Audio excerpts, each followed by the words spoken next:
Здравейте, скъпи съотечественици! Днескашното видео ще бъде на тема как се запознах с Иво Карамански. Как аз се запознах с Иво Карамански. И ще започна малко по-назад. Значи, 90-те години на миналия век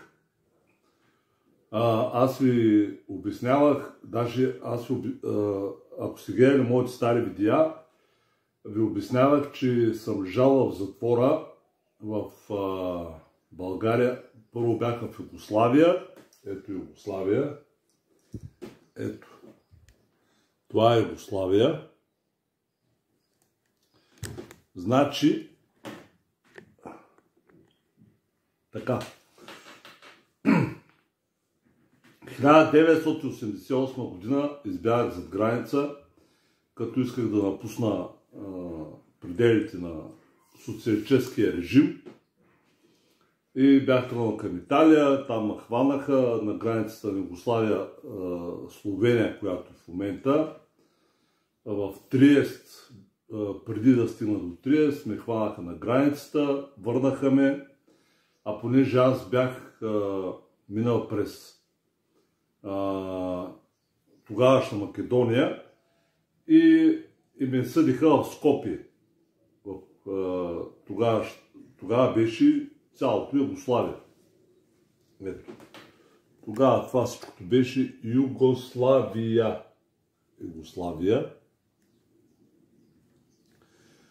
И там лежах с косовари, македонци, Сърбия, ако щете, много хора. В затвора КП Дом Идризово, в Скопие, КП Дом Идризово. И там се запознах с един човек, той мой приятел, на по-късен етап, който се казваше Ивица. Ивица Дражич. Ивица Дражич. Никой няма да го забравя. Запознах с Ивица Дражич. Аз тогава слежах там 6 месеца. Оттам ме върнаха, оттам ме пратиха в Белград, в Падянска скела, друг затвор за емигранти, и оттам ме върнаха в България, лежах в затвора, излязох, така. След като излязох от затвора, влязох в групировките, в 3 седмици в град Русе, аз съм от град Русе, така. И дойде момента, когато излязох от групировките. В един момент, защото се разтуриха 3 седмици, трябва да заминаваме към СИК, но аз не бях съгласен да започвам пак кариерното си развитие в групировките от начало и се махнах от 3 седмици. Шефа се казваше Пламен Рачев, аз съм правил други видеа за това, тези истории. Така, сега да се върнем на темата, която започнахме, как се запознах с Иво Карамански. Иво Карамански. Как се запознах с Иво Карамански? Значи, взявах от 3 седмици и съвсем случайно, аз когато бях в Югославия, в КП Идризово, се запознах с много хора, ми беше останал един телефонен номер с тогава много стар телефонен номер, аз вече не знам. Би трябвало вече тия номера да не съществуват. Но тогава все още работеше. Той е Ивица Дражич, който ми беше голям приятел тогава в затвора, понеже македонците, много тия началниците не обичаха българите, а Ивица Дражич беше българин. И ме защитаваше и такива хора около него. И се приятелихме, станахме големи приятели. И той ми беше дал един телефон, един адрес, един лист, как беше останал в мене, запазил, просто някаква чиста случайност. И беше ми казал някой ден, ако взееш от затвора, или, защото аз не знаех тогава. Аз си мислех, че ме изпратят в Америка, те ме върнаха в България, те ми се обадиш тук да ме потърсиш, аз съм тук.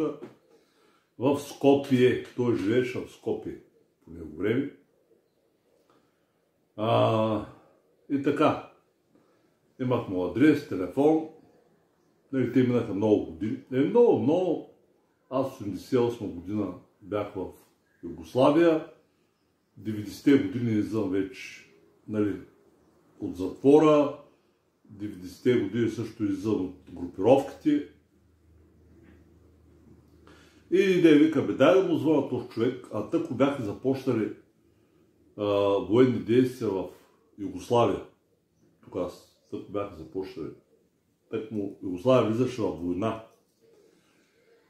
И обадих му се, звъннах, дори ходих от почтата, за да съм по-сигурен, от Централна почта в Русе, новата почта, така както казваш новата почта, обадих му се и дигна някаква жена. И аз поне вече знаех малко сръбски, македонски. И питах, нали, там ли този човек, така и така. И те ми казаха, да, тук е, обадете се 2 часа. Вика, бре, какво съвпадение. И след 2 часа пак звъне. И дигат Ивица. Здрасти. Како си, брат, откъде си? Викам, аз съм Никола от Бугария. Спомняш ли си кой съм аз? Той, да, спомняш. Къде си, бе?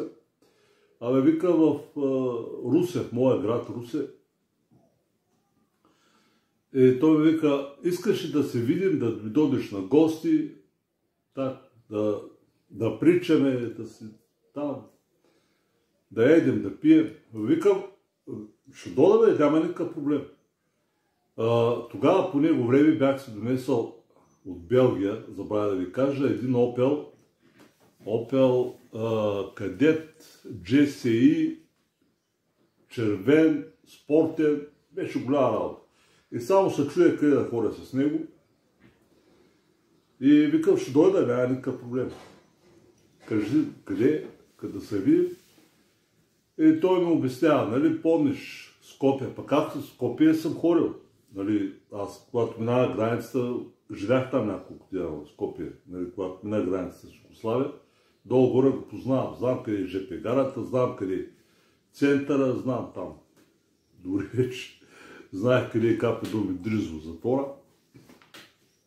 И той ми обясни къде ще ме чака, къде ще се видим, след колко дена, къде да го търся. Беше ми дал един точен адрес по телефона, аз се записах. И така отидох в Югославия. Срещнах се с този моя приятел Ивица Дражич. Ядохме, пихме там, веселихме се така. И по това същото време, течеш, пак ви казвам, войната в Югославия. И Ивица ми казва, абе, искаш ли да отидем до Ниш. Това е, в момента се намира в Сърбия. Ниш. Викам, добре, отидохме в Ниш и се видяхме с едни хора. Забравя да ви кажа, че този Ивица беше някакъв, не знам още дали е жив, дано да е жив и здрав. Не знам, изгубихме координатите. Много време минало тогава. Беше един много здрав македонец.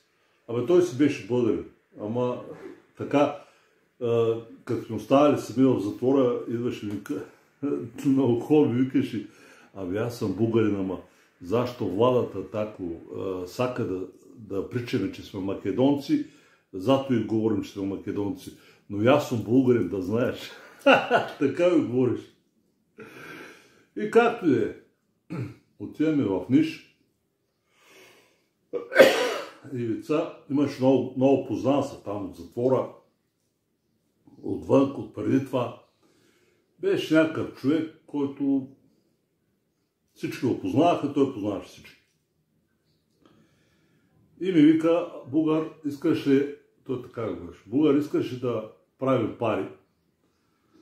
И викам, как бе, брат, абе, ако можеш да организираш в България да носят гориво да носят бензин. Това, защо вика, тук сега стая нашата война, нямаме такива горива, много изчезнаха. И вика, се правят добри пари. Викам, добре, няма никакъв проблем. И така, разбрахме се. Върнах се в Русе. След няколко дена там, 3-4. И намерих една цистерна, камион-цистерна, която превозваше мляко.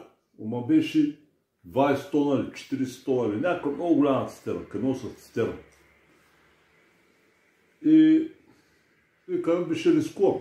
Нали, пак се обажда по телефона, тогава неговият телефон, този телефон, който беше, тогава бяха домашни телефони повечето. Много рядко имаше такива телефони, изчезват. И казвам, но няма значение. Продължавам да ви обяснявам. Много рядко имаш тогава такива телефони, мобифони, тъко бяха излезли. Той ИВЦ имаше домашен телефон. Тогава по него време, тогава така се свързахме. Намерих една цистерна, намерих шофьор. То тогава имаше в ДАПа такива камиони цистерни, които вече бяха държавни, някои се използваха, някои не се използваха. Аз естествено имах пари по него време. Взех тая цистерна и отидох на бензиностанцията на старата бензиностанция Петрол, която се намира посока Хижа Приста. Имаше една бензиностанция Петрол, стара. И говорих с хората, значи на него време тогава беше една марка ли беше, ще възлъжа, бензина беше ефтин.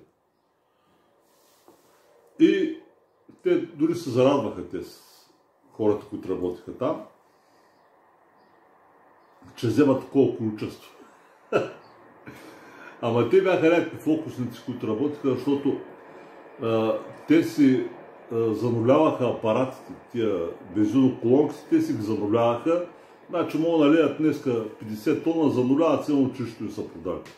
Някои тук 20-те години измами, далавери, хиляди. И тогава тая колонка, да обърна камерата по-към мен, защото изчезна това изображение, няма значение.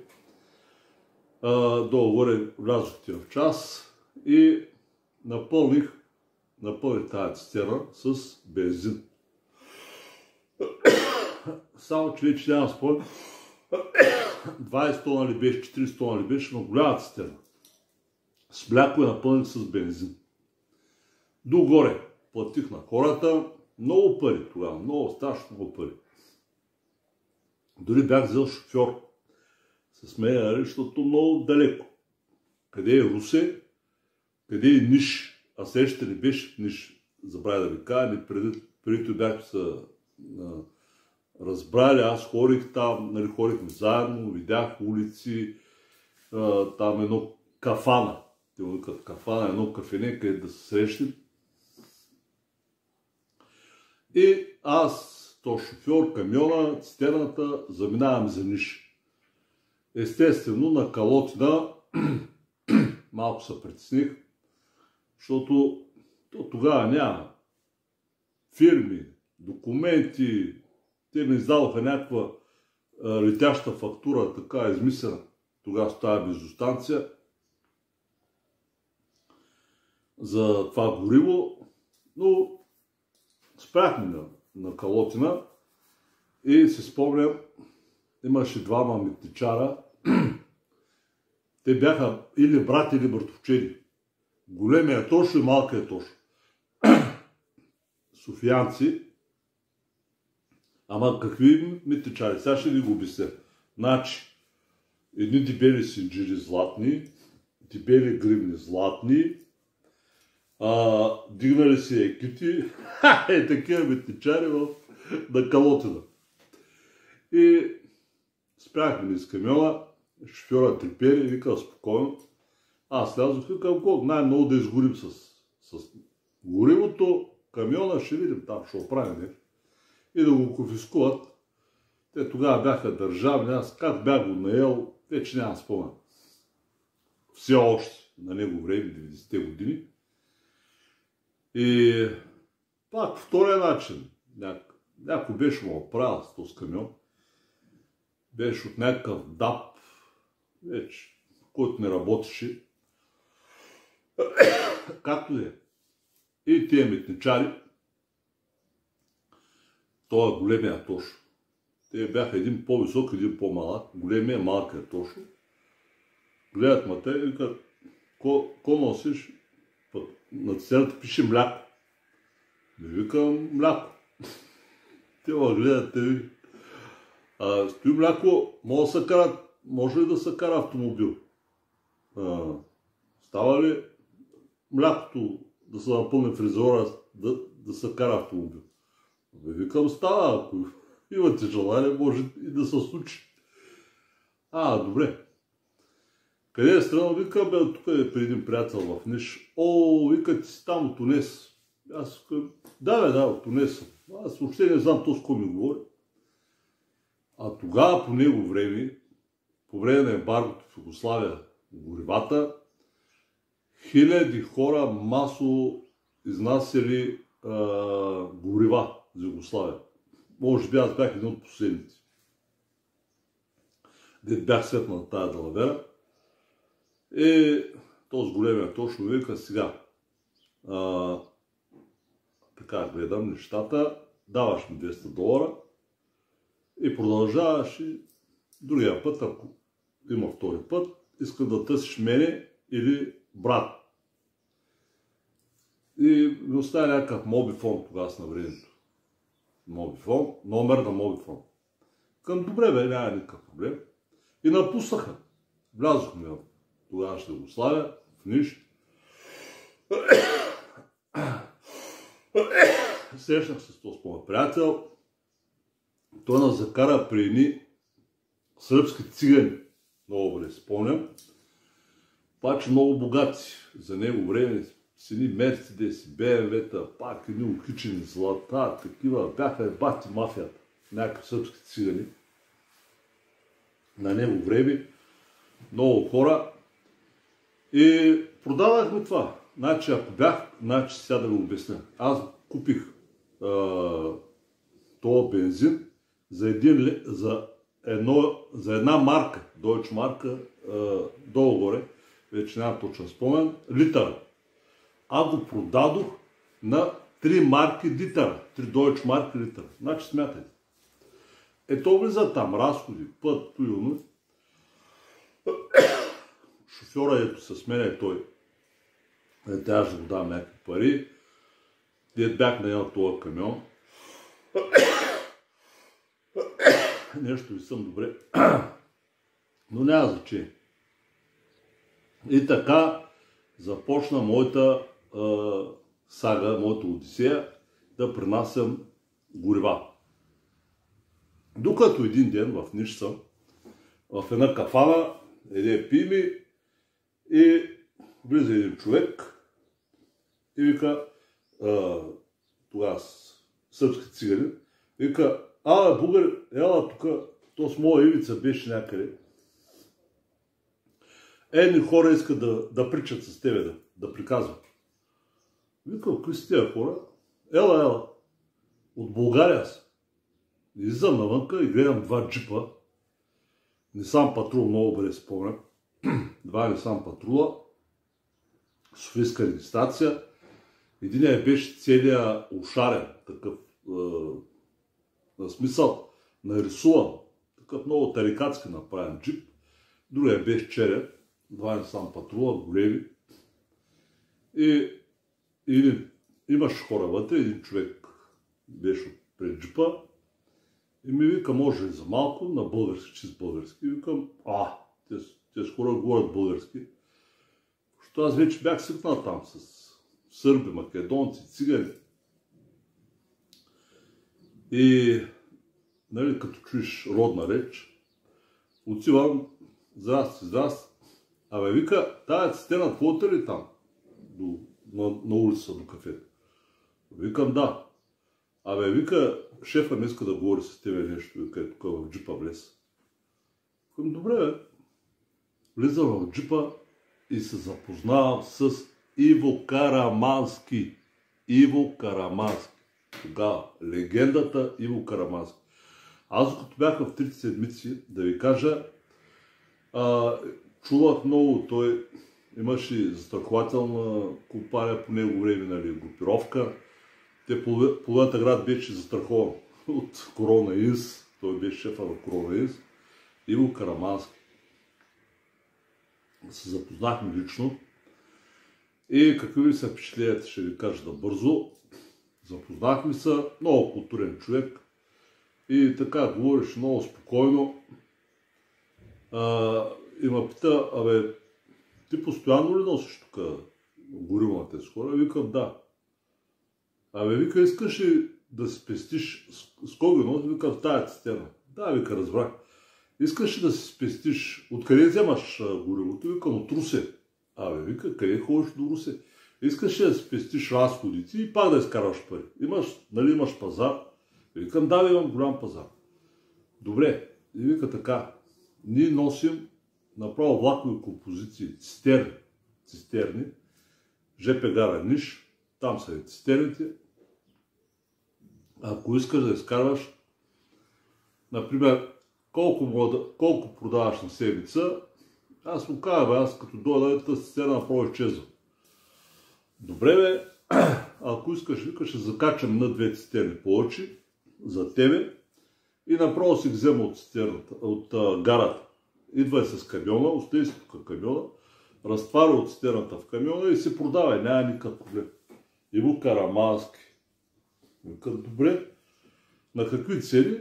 Много по-евтини цени, защото вика, ние вземем от Държавен петрол, от София, на много по-ниски цени. Ти колко плащаш бензина? Викам, толкова. Как мога да даш толкова много пари? И разходи, и той, вие разбирате ли за какво става? Човека зад граница ми помогна. Иво Карамански, Бог да си чува спомена, аз имам такива спомени. И след този разговор, значи, няма да забравя как, като си говорихме, значи, този човек имаш някаква харизма. И така, леко се подсмихва. и само се виждаш, този разговор се стане между нас, нали? Сещаш, че ако се чува в България или нещо се разберева, полицията, няма да е добре. Няма да е добре за нас, няма да е добре за тебе. Нали знаеш, нещо трябва да се стане между нас. Викам, естествено, бе, как? Няма никакъв проблем. Викам, аз идам там едни хора. Големия, малка е точно, викам, на калота на си ме пускат редовно. Така, викам, ще работим още по-добре. Викам, мари ги тия гладите кучета. С мен ще работиш. Вика, аз може да не съм тук постоянно. Този човек, запознава с един човек, сега няма да го казвам името. И той е все още жив и здрав в България. И вика с него. На него ще плащаш горивото, продавай си го там. Няма проблем.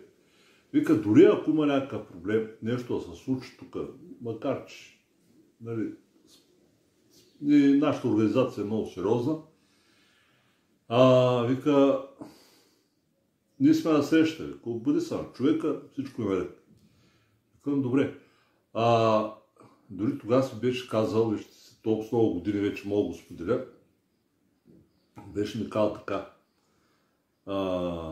Не искам да се чува в България, защото ние имаме проблем с Мултигруп. Мултигруп също изнасят композиции с горива. Ние сме им конкуренция, аз им спирам техните доставки, за да се продават моите. Но, вика, той ще остане между нас, защото, вика, проблема няма да е много голям. Ние тук работим на държавно ниво. Но, ще вика, да не разлавяме кучетата пак такива, вика, до оня ден се разправят с това, Бог да опрости, Илия Павлов. Вика, сега нови искри не ми трябват. Разбрал съм се на ниво на такова там Министерски съвет ли там, какво ми обясняваш? Хората си работиха с държавата, имаше ембарго, изнасяха си горива и така се закачих при хората на Иво Карамански и препродавах гориво. Това трае някъде около още 3-4 месеца, защото после самата война се развихри, там ембаргото стана някакъв смисъл, затенаха контрола, имаха някакви проблеми с случка, но други, които не зависеха от мене. И така се запознах с, Бог да опрости, Иво Карамански. Иво Карамански, много хора бяха около него, голям човек, въобще много видеа ще ви правя. Ние сме яли, сме пили там в Ниш. Много видеа, абонирайте се за моя канал, ако ви е интересно, абонирайте се за моя канал. Колю Китаеца, станете ми нови абонати. И ви казах, значи, след като се натрупат определен брой абонати, повече, нали, ще правя томболи. Говоря ви го на 100%. Томболи. И всеки печеливш от моите абонати в томболата, аз ще ви правя на живо. В смисъл, ще ги виждате. Всеки абонат ще печели по 200 евро. 200 евро. И ще се свързвам с абоната и ще ми казва къде да му ги пратя. Това ще е награда за това, че сте ми абонати в моя YouTube канал. Защото аз не искам да печеля от вас, от реклами, от глупости. Аз искам да ви разказвам нещата такива, които са. За това, че има по-голям интерес, аз ще правя томболи и наградата ще бъде 200 евро на абонат. Пак ви казвам, томболата ще бъде на живо пред вас. И така. За сега до чуване. Историите са много интересни. Ще разберете неща, които никога никой няма да ви каже. До чуване от Франция. Аз бях Колю Китаец.